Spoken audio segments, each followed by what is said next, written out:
Umani ng magkakaibang reaksyon ang pag-amin ni Vice President Sara Duterte na hindi siya marunong gumamit ng computer sa gitna ng usapin kung gaano kahalaga ang digital skills sa pamumuno sa modernong panahon. Lumabas ang issue matapos niyang itanggi ang aligasyong hinampas niya ang laptop ang isang abogado kung saan nabanggit niyang limitado ang kanyang paggamit ng computer at karaniwang sa online meetings lamang ito nagagamit. Hindi ako gumagamit ng laptop kasi hindi ako marunong gumamit ng computer. Sa lahat ng mga documents, nire-rely ko lang yan sa kasamahan sa na.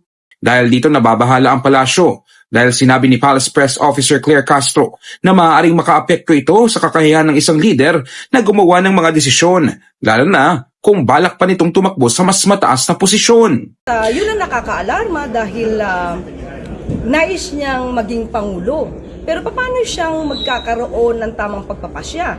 Ni paggamit ng computer ay hindi niya alam. At inamin naman niya to nung siya ay DepEd Secretary. Pati yung matatag curriculum, hindi niya ito kayang i-review dahil ang sabi niya, wala siyang alam. At ang kaya niya lang gawin ay magpukpok ng tao. So, paano mamamahala ang isang kagaya ng Vice Presidente na magpupukpok lang ng tao nang hindi niya nare-review yung mga ginagawa ng mga taong inuutusan niya. Ganito rin ang sentimiento ng ilan na nagsasabing mahalaga ang kakayahan ng isang leader na makasabay sa teknolohiya. Anila, halos lahat ng sistema ngayon ay digital o paperless na, kaya't nakikita nila itong mahalagang bahagi ng pagiging handa sa pamumuno. Dapat marunong siya kasi basic nun para magawa niya yung trabaho niya kasi all information naman available na sa internet, so best way yun to have her or inform everything, no?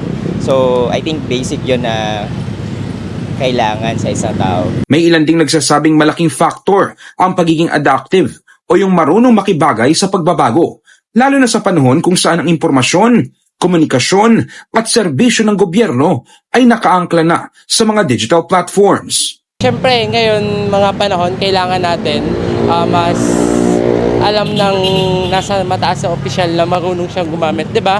Civilized na. Ayun. Kumbaga mas mas mabilis na kaysa sa mga paper.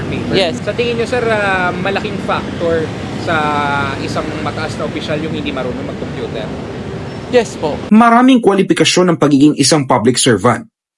At ang usapin na ito ay hindi lang kung marunong mag-computer ang isang opisyal, kundi kung gaano kahanda ang isang leader na umangkop sa isang mundong pinapatakbo na ng teknolohiya.